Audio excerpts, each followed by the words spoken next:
Hi, Vanessa. Thanks so much for joining me here on the podcast today. It's great to talk to you. Hi, Carrie. It's delightful to be here. Thanks for having me. Sure. So let's dive right in and get a little bit of your backstory. You work in the healing arts now, and I'd love for you to share with our listeners really how you got into doing this work. Sure. Thank you for asking that. As with many other healing arts practitioners, it started with my own story of healing myself of chronic illness, which began 30 years ago, over 30 years ago now, when I was a teenager, actually. I was one of those kids that caught every cold that came around. And by the time I was 14 or 15, each cold started turning into bronchitis. And Hmm. the process of catching the cold, developing bronchitis, and then recovering, it was about an 8-week period of time. And I was going through that 4 to 6 times a year, Oh, which, wow. if you do the math, it basically means I was sick all the time. Yeah. And that went on for a number of years, 6 or 7 years into my early 20s. And my mother was a nurse. And so we were pretty, deeply entrenched in the conventional medical model. And so I was given antibiotics every time I was sick. And by the time I was 18 or 19, I was prescribed daily antibiotics. Oh, my goodness. So I was on daily antibiotics for a couple of years into my 20s. And of course, we know now how that just totally decimates your gut flora and your immune system. So I was really in this downward health spiral. And then in my early 20s, a friend noticed that I was taking antibiotics every day. And he asked me a question that nobody had asked me before. When I told him the story of why I was taking these antibiotics, he asked me, well, is it helping? Hmm. Nobody had asked me that before. I had never asked myself that question. I had never even thought about it. It was just what you did. I Yeah, was you just just take following them. directions. Um, and that question actually was the thing that sparked my entire healing journey. Hmm. Because once I thought about that question, I realized, well, no, it's not helping. I've been doing this for years and it's only gotten worse. Then that sparked a series of other questions like, well, okay, so if this isn't helping, is there an alternative? Hmm. And is there something that could help? I had never considered the possibility. I didn't know that there were any alternatives at that time. And my friend said, well, I go to see an herbalist when I get sick, and I could introduce you if you'd like. And sure enough, in a week or two, I was sick again. And I went to see this herbalist who gave me an herbal formula for a respiratory illness. And I was well in 2 weeks. Oh, wow. And that had never happened before. And so not only did I now know that there were alternatives, but I knew there were alternatives that could work better for me. And I was astounded. And I was hooked. I had to know everything there was to know about herbal medicine at that point. And so I was just like a sponge, learning everything that I could. And so my education in herbal medicine led to learning about nutrition and then other natural healing modalities like homeopathy and flower essences and reflexology and aromatherapy. And so that led to enrolling in courses, formal courses in herbal medicine, and then homeopathy. And then eventually I got my degree as a traditional naturopath. And that's really where it all started.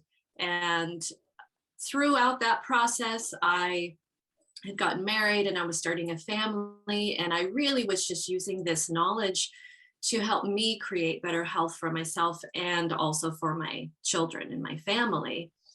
But then as they started getting older and moving out on their own, I realized that I was ready to have clients Hmm. and start really focusing on my career.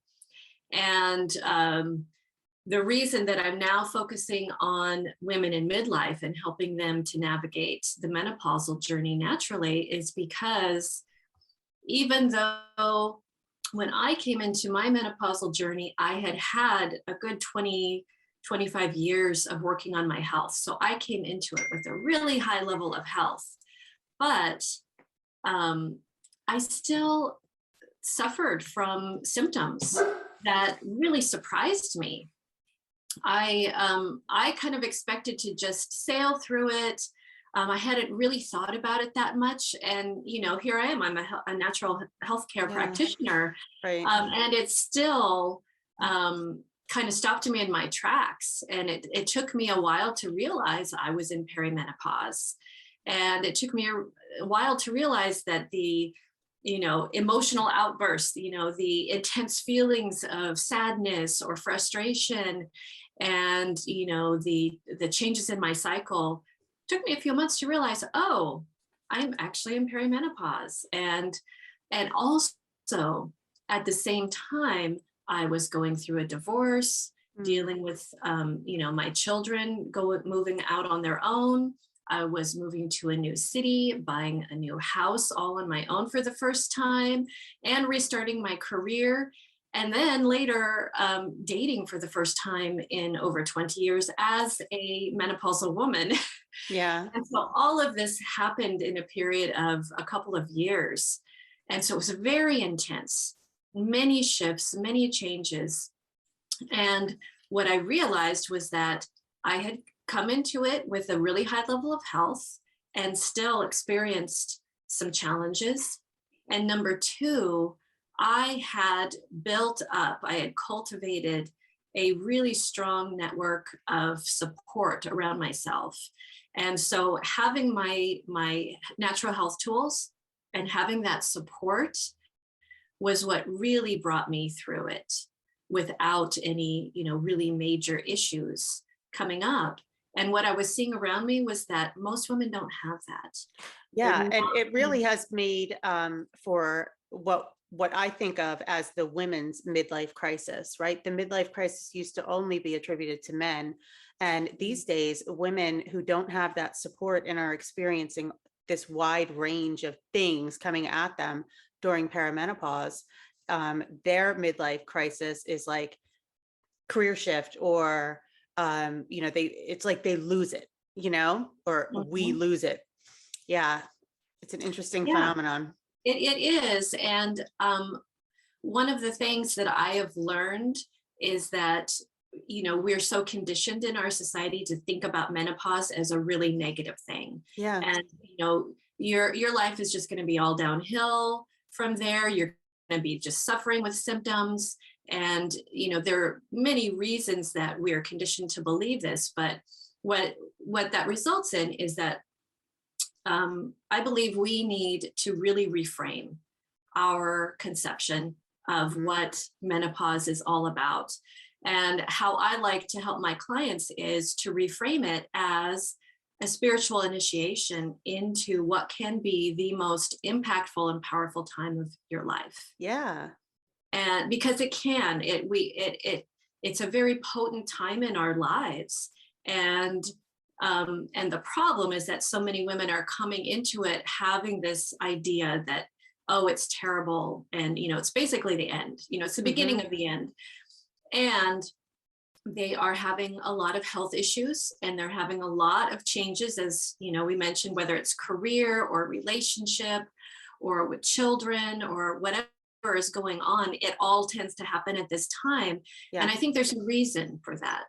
Hmm. It's because things need to be shaken up a little bit so that we really take a look at our lives, at ourselves, at what's going on, so that we can sort out what we need to let go of and really find our connection to our intuition so that we know exactly where we want to go in the next half of our lives, because it's not the end, it's not the beginning of the end, it's only the middle.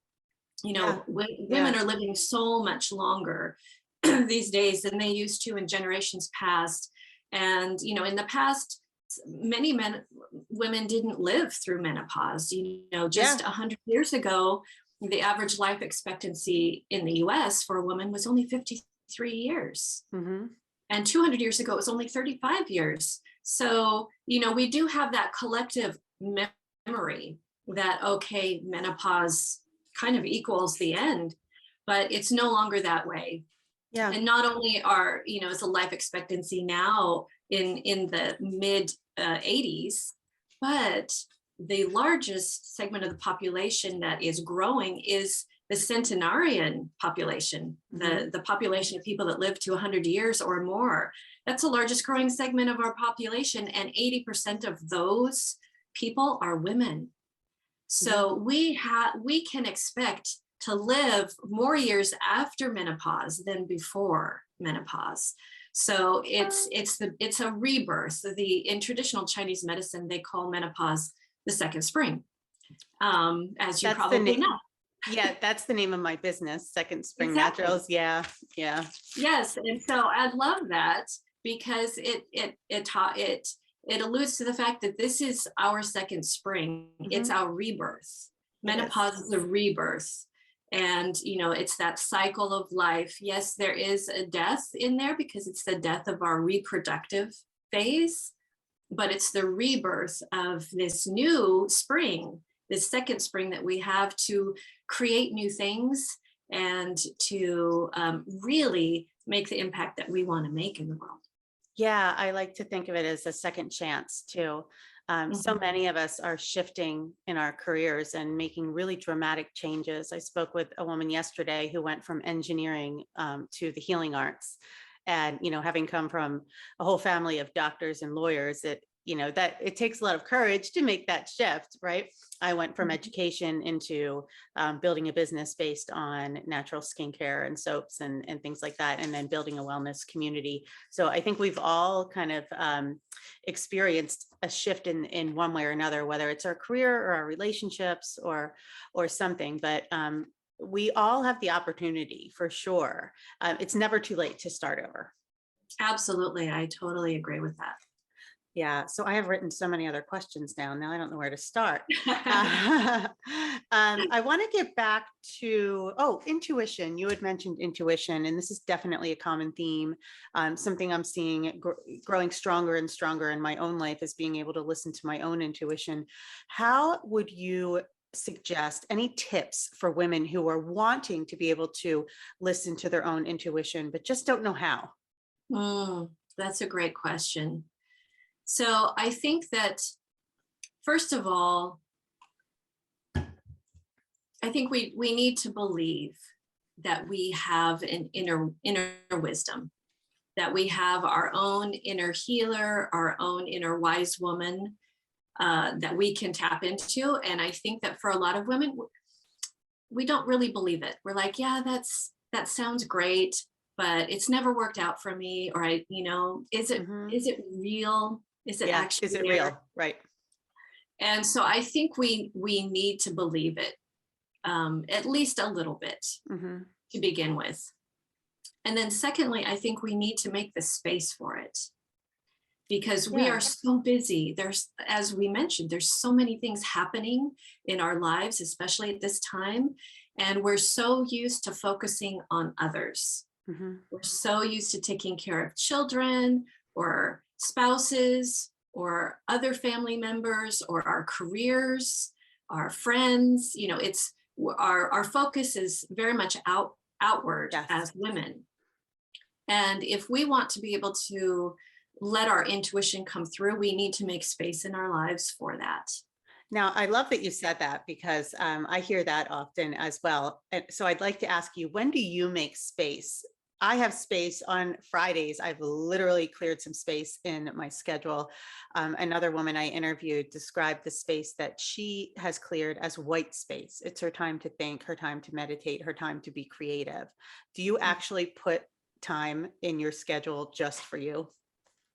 Well, in a way I do. I mean, I don't like write it on my calendar, but the way that I like to work with my clients around this in particular, but also around other shifts or changes that they might need to make in their lives to create the health that they want, is I like to help them to create rituals Hmm. around these changes or these new things that they want to make habits out of.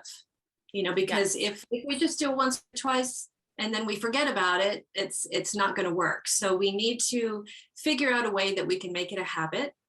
And rituals for me just means something that we create that we look forward to, that we do on a regular basis, and that feels really nurturing and nourishing.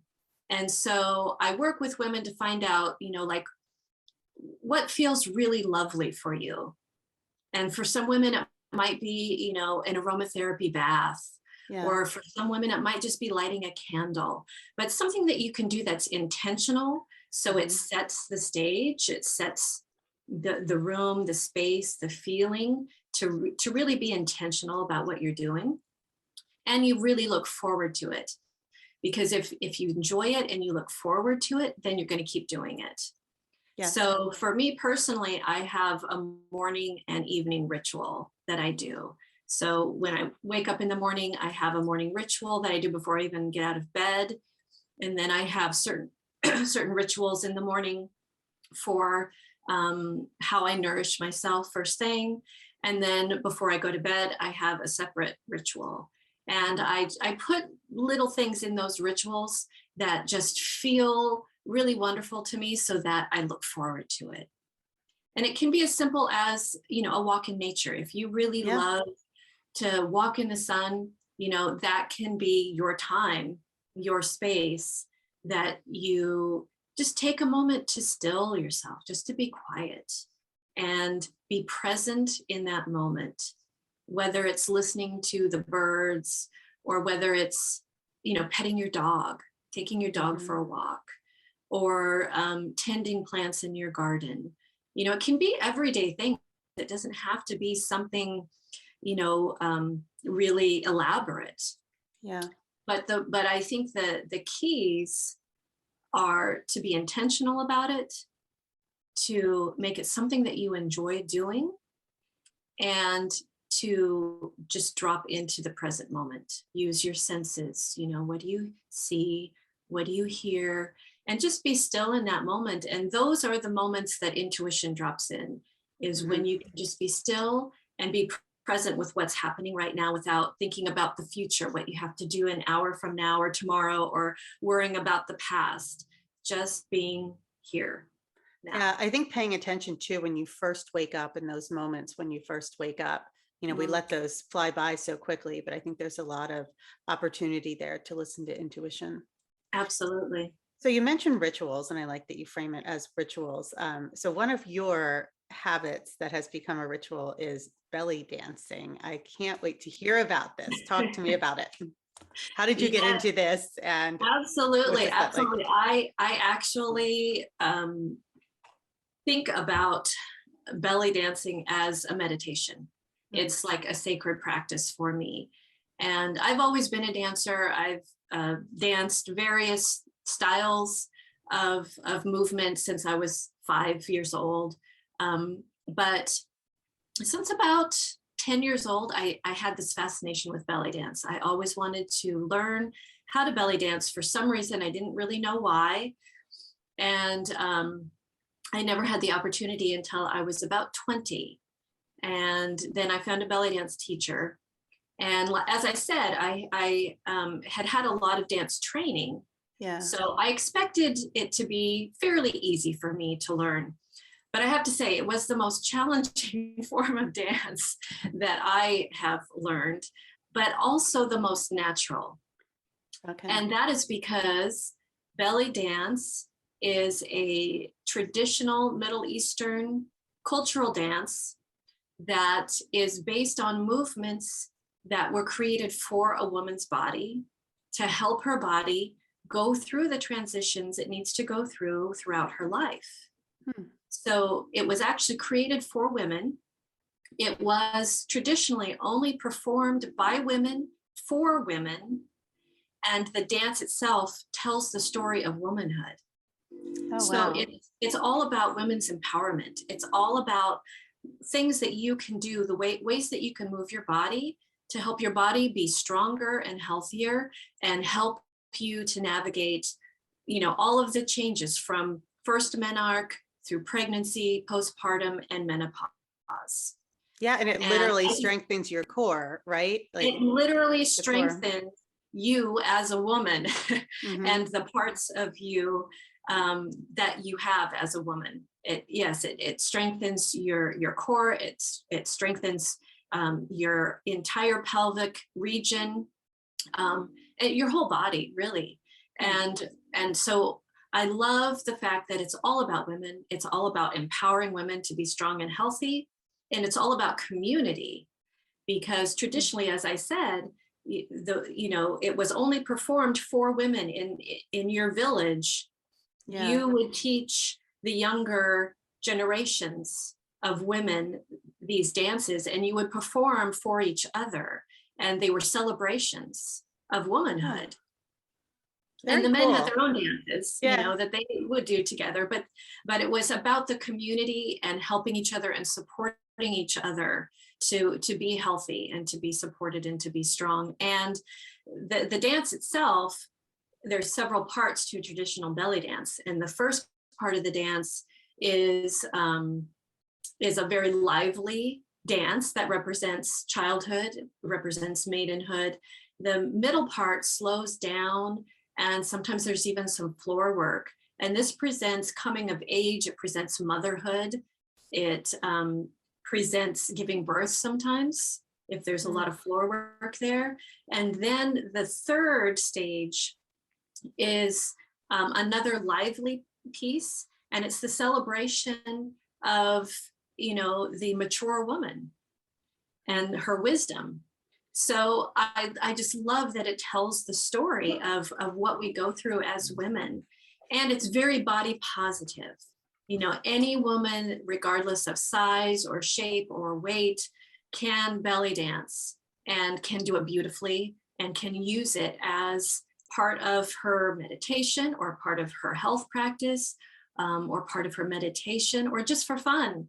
But it's just a beautiful way to take care of yourself and to create a ritual, if that's what you choose to Yeah. do out of it. I love it. Maybe I'll venture into belly dancing as one of my new things this summer. We'll see. Yeah, absolutely. I encourage you to do that. It's so Yeah. fun.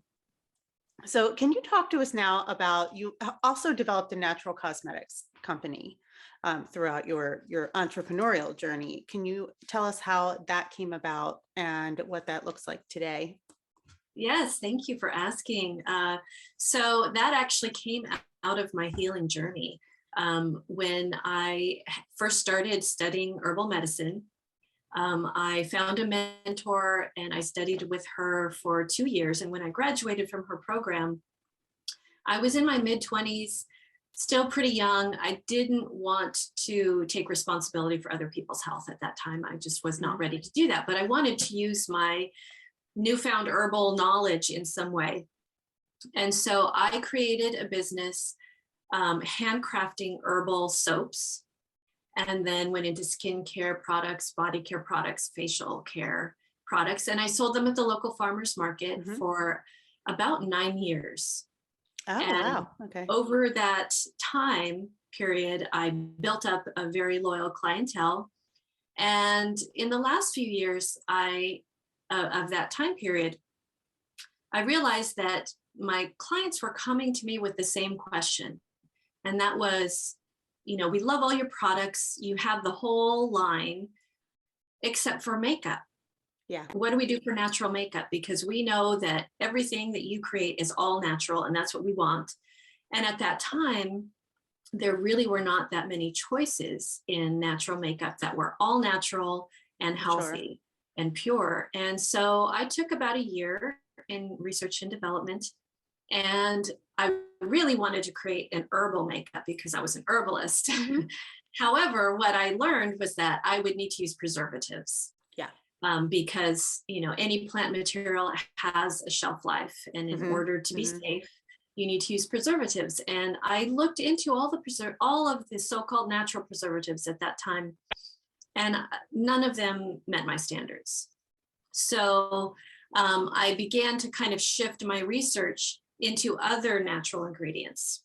And what I discovered was that minerals are inert. Mhm. They're inorganic substances that are natural, but they cannot harbor bacteria or fungi. Mhm. So they have an indefinite shelf life. They don't need preservatives. Yeah. So that's why I decided to go ahead and do an all natural makeup line with just minerals, because then I wouldn't need to deal with the preservative issue. Yeah. And so I created this line of all natural mineral makeup. It was, I believe, in the year 2003. And within 6 months, it became 90% of my sales. Yeah. And so I took that opportunity to just streamline my products to just the mineral makeup. And for 20 years now, it's been going strong. And really the push behind it was to give my customers what they were asking for, and to make sure that it was really clean, really simple, really healthy, but did the job, was a really great superior product in the market.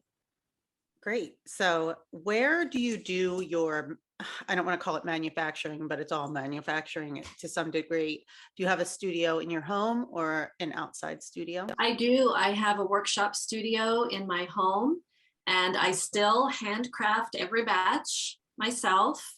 That has been really important to me, to make sure that the quality is there and the attention to detail. I source my ingredients really, really carefully to make sure that they are pure, because what you see a lot with mineral makeup is that there are a lot of lines out there that use minerals, Yeah. but not all minerals are all natural. And that is Oh, because okay. a Yeah. lot, because to get the various colors, the Yes. minerals are coated. Yeah. And so there are so many raw suppliers out there that are coating the minerals with FD&C colorants and food dyes and artificial colorants. Mm-hmm. So, and that doesn't need to be stated on the label. So you can have a label that says it's using mica, but you don't know what that mica is coated with. So I sourced my minerals really carefully to make sure that they were only coated with natural colorants, which are generally iron oxides. Yeah. So iron oxides and micas are all natural, but they could be coated with other things. And so it's really important to do your due diligence. Yeah, that's actually good to know and to share, because people who aren't familiar with these things or who aren't working with them every day may not be as well versed. So like a company like Bare Minerals, for example, how would you say your company differs, or your makeup differs from something like that? Yeah. So what I can say is that my ingredients are more pure, in that I only have 3 ingredients. They're all natural minerals. Nice. So it's a really clean, pure Yeah. ingredient list. There are some ingredients that are considered minerals, they're considered natural, that I don't consider natural because they're so highly processed. Yeah. And so, companies like that do use other minerals that I will not use, just because either there are some controversies around whether they are healthy or not, or also whether they really are natural at this point, because they're so highly processed. The other thing that I can say about my line is that it's very highly pigmented, and it has such good coverage that you use a lot less than with other mineral makeup lines. So mine lasts 2 to 3 times longer than most other mineral lines, and it has much better coverage. Okay.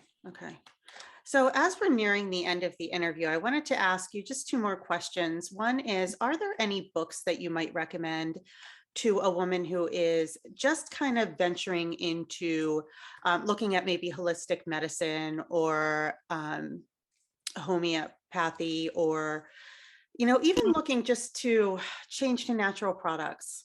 Right, right. That's a great question. Um, well, what I can tell you is that there are a couple of books that really stood out to me on my journey. Hmm. Um, and my two favorite authors are Rosemary Gladstar, Hmm. who has dozens of books that she's written now. I started Yes. with Natural Healing for Women, or Herbal Healing for Women Yeah. is the title of that book, back in the mid 90s. And I used that as a textbook. And I made probably every formula that she had in that book. And what I love about her books is that she gives you background, she gives you stories so that you really can understand what she's talking about. But then she also gives you recipes that you Hmm. can easily try out at home, that are safe, that are natural, and that are really effective. So I definitely, she has books for women, books for men, books for family. Um, so I definitely would recommend any books by Rosemary Yeah. Gladstar. The other author that I love is Susan Weed, Hmm. and those were also some of the first books that I read on my healing journey. She has a whole series of books on healing, natural healing for women. I think it's called the Healing Wise series, Okay. and I think she has at least half a dozen books that she's written. And her books are a little bit more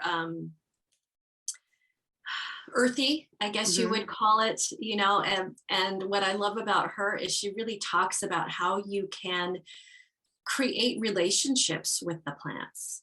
You can find your perfect herbal ally. Different Okay. herbs will work differently for different Yeah. people, and people have an affinity for certain herbs. And she really talks about that, that internal intuition, how you Hmm. can use your intuition to create relationships with certain plants, and to, really be able to understand their particular medicine that they might have for you, and how you can use it for, health, not only medicinally, but for beauty, for for your entire life. Yeah. All right. Well, a lot of great information you've shared with us today. So thank you so much. But I did want to ask you too, where can we find you online so someone can connect? Absolutely, thank you. So I have two websites. One is herbsofgrace.com, and that is where I sell my mineral makeup line. And the other website is herbsofgracehealingarts.com. And that is more of an all encompassing website where I have sections on natural beauty, natural movement, and natural health. Very good. Well, thank you so much for joining me today, Vanessa. I really enjoyed our conversation, and I think our listeners will learn a lot from this. So I would encourage everyone to go and explore both of those websites. Oh, thank you so much for having me. It was a lovely conversation.